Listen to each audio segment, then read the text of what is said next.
Welcome to MSUA's Game Changers Live, where we speak with satellite and mobile connectivity thought leaders about where new technologies are headed and share with you what you need to know about the future of satellite solutions and connectivity.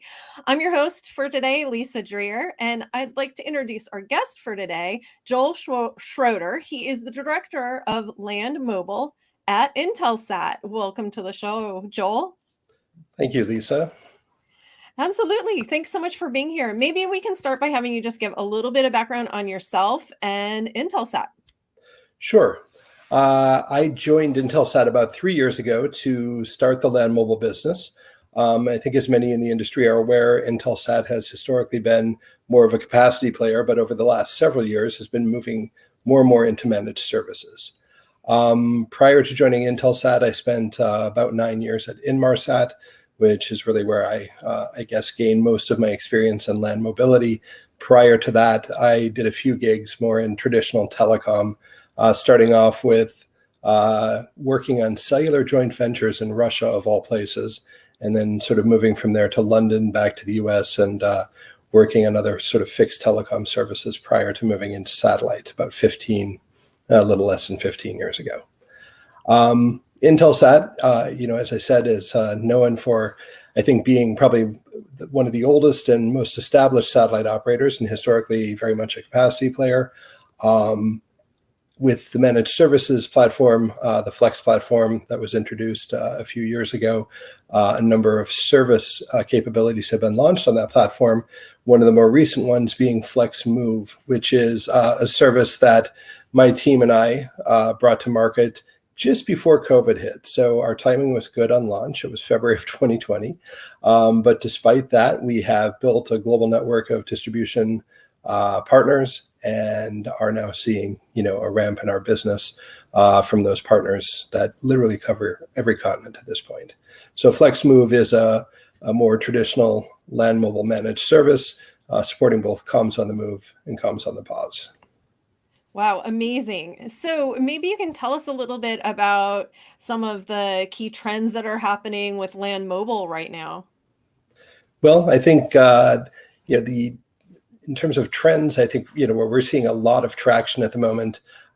First responders who are definitely looking for higher throughput capabilities from compared to what they've had through traditional MSS players.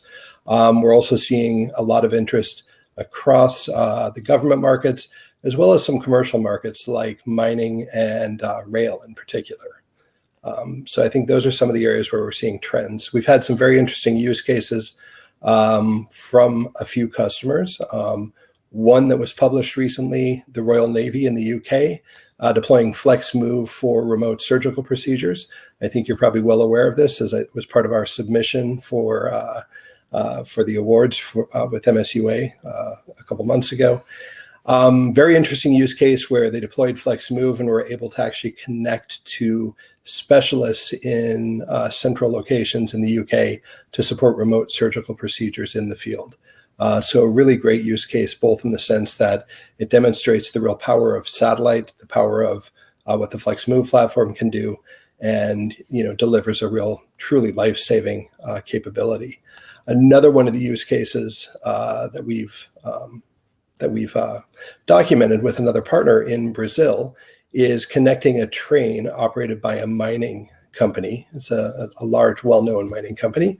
Can't name them based on the agreement with the customer, but they had a need to connect a train that runs over literally hundreds of kilometers that are entirely unconnected and moves both resource and people that work at the mine site between that mine site and a seaport and larger city.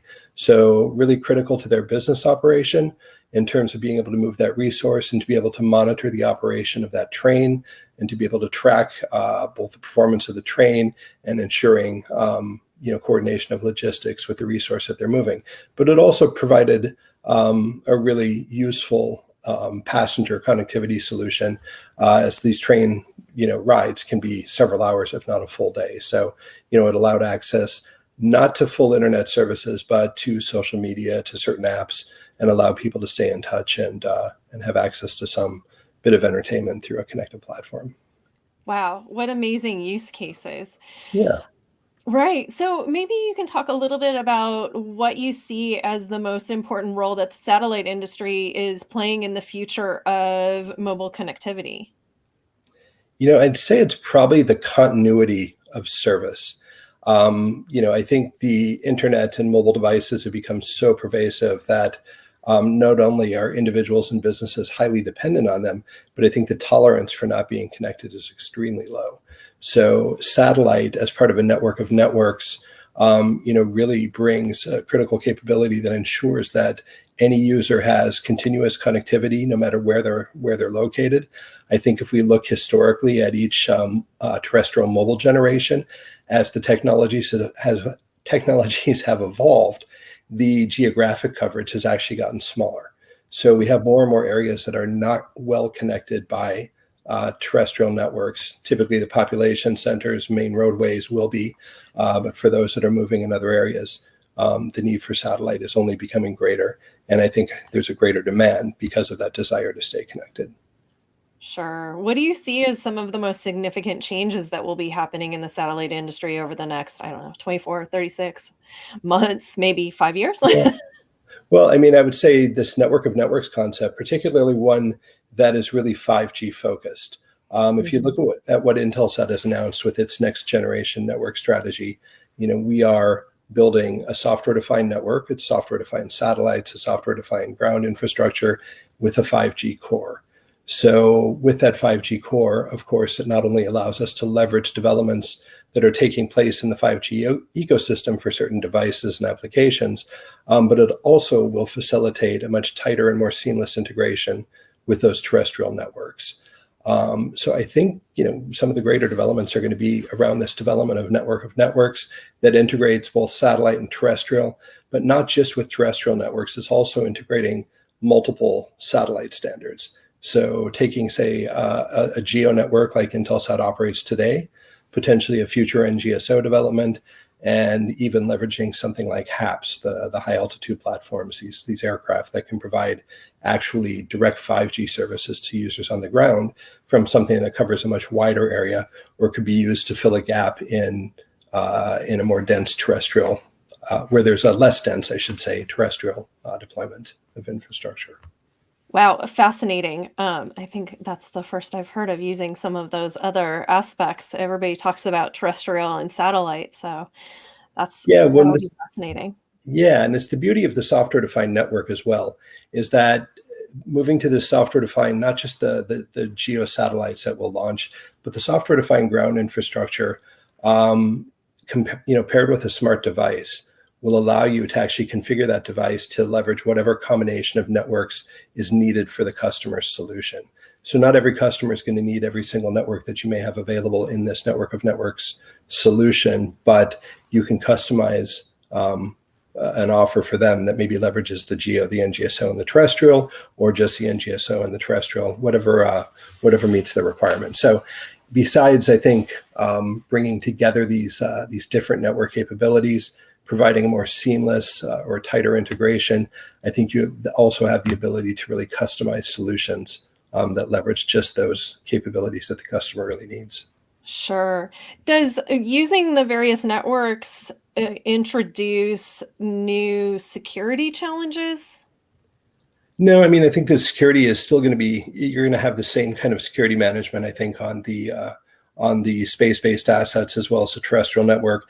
And of course, a customer, or I mean, whether it's a customer or a specific solution that requires some sort of enhanced security, it certainly can be deployed over the top of those networks.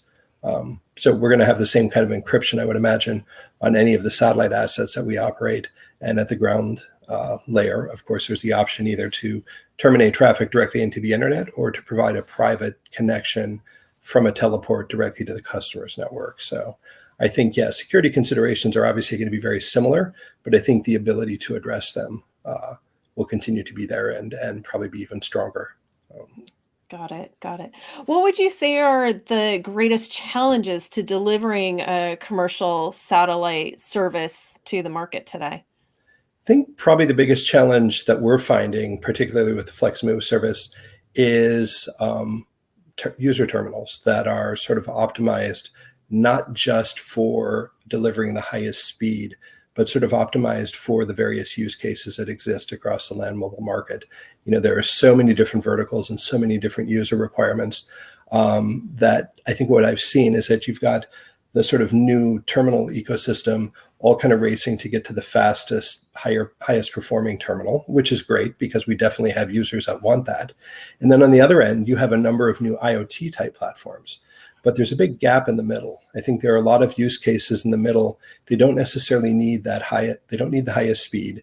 They don't necessarily want an IoT type platform, and they have budget constraints that say that instead of spending $30,000 on a terminal, they want to spend 5 or 7 or 8.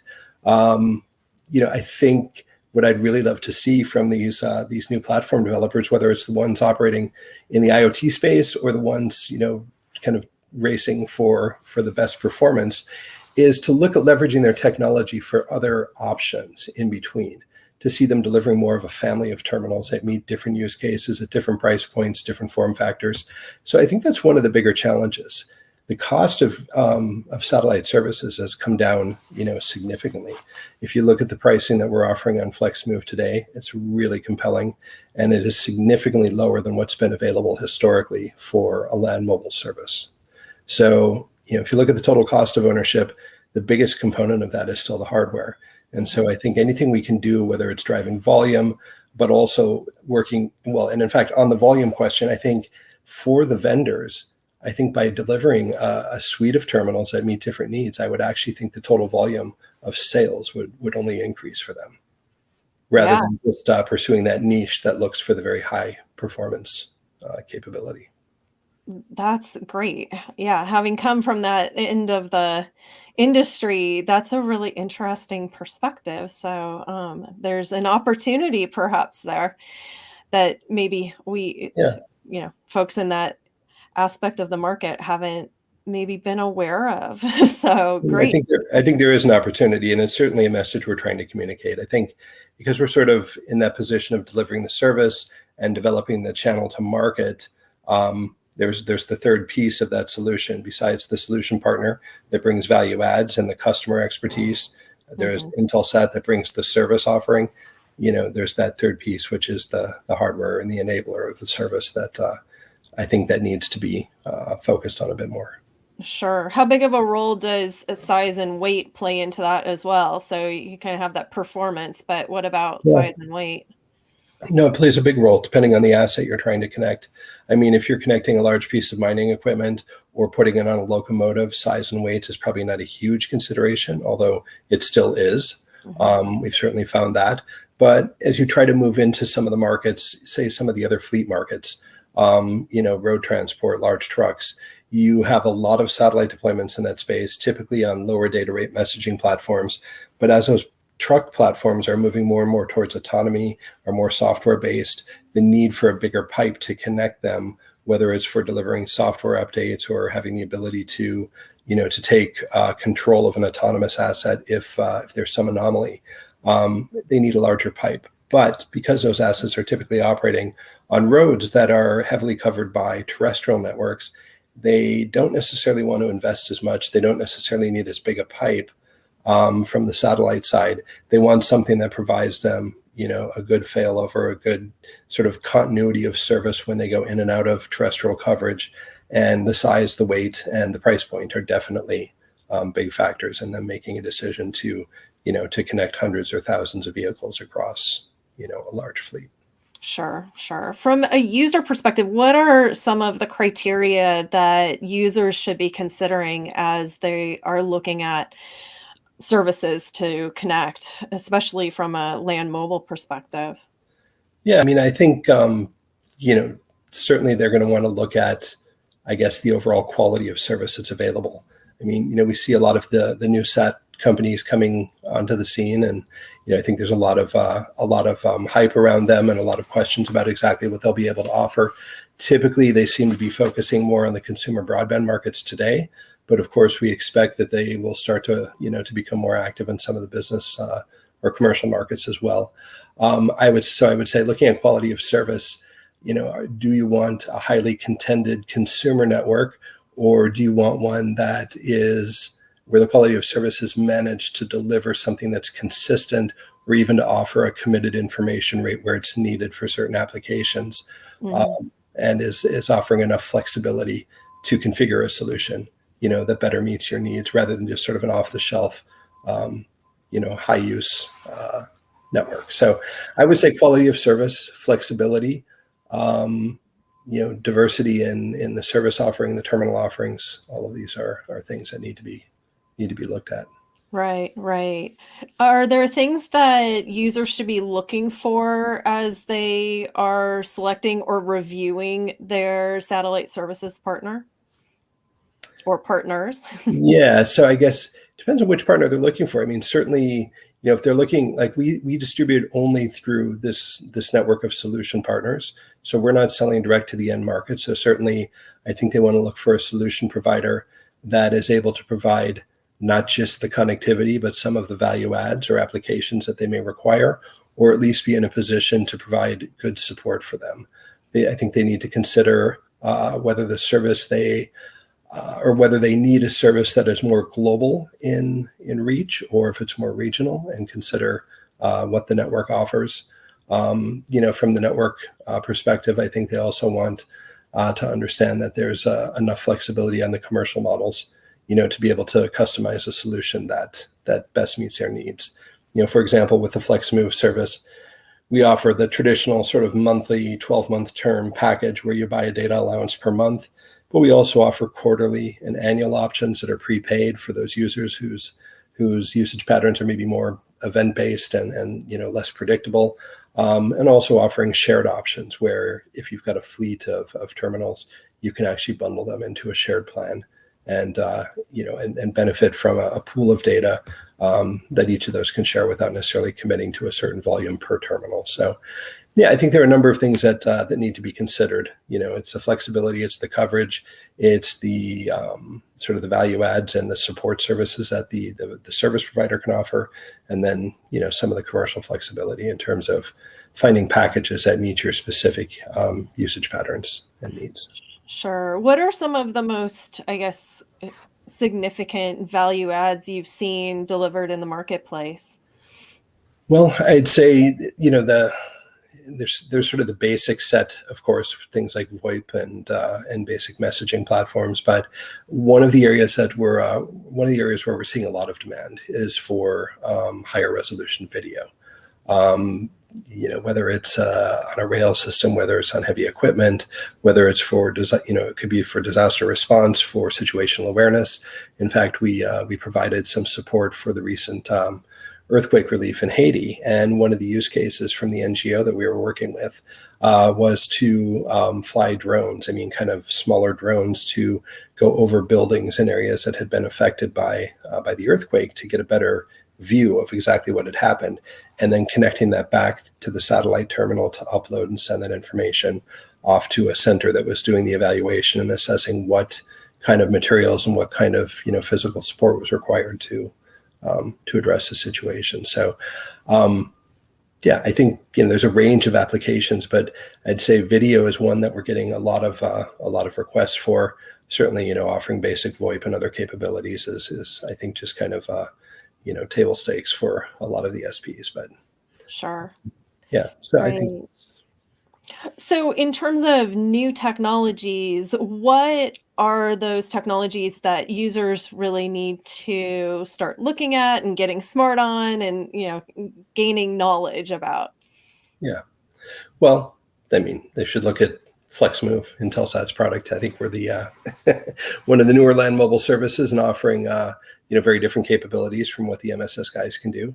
But also, I think looking at some of the new network developments, like the next gen network that we've also announced, this sort of 5G based network of networks that will enable a whole host of services and solutions through the combination of network capabilities, through the integration with terrestrial 5G operators, and even through the cloud services and the sort of configurable smart devices that will support everything from the different combination of modems that are required to access the various networks within that network of networks, to hosting an application client, doing some edge compute, to manage the amount of data that's actually being transmitted over the network.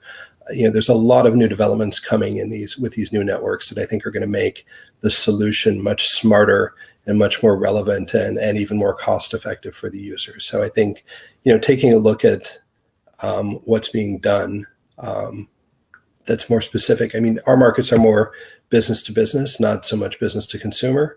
So I would say, for those business and government users, looking at what's being done by operators like Intelsat, that are really focused more on the needs of those kinds of customers rather than the large consumer-focused networks. So I think there's a variety of new technologies being rolled out to really make the network much more simple to use, but also to make the solution much more relevant to each of the unique users that come onto the network.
Well, we lost our connection there for a second. So we're just about ready to end our broadcast. But in any case, for those of you that are still with us, I do want to take a moment to thank Joel for joining us today and being on MSUA's Game Changers Live. And I also want to take a moment to thank the Mobile Satellite Users Association for hosting these sessions. To learn more about how to participate in a Game Changers Live or become an MSUA member, please visit msua.org.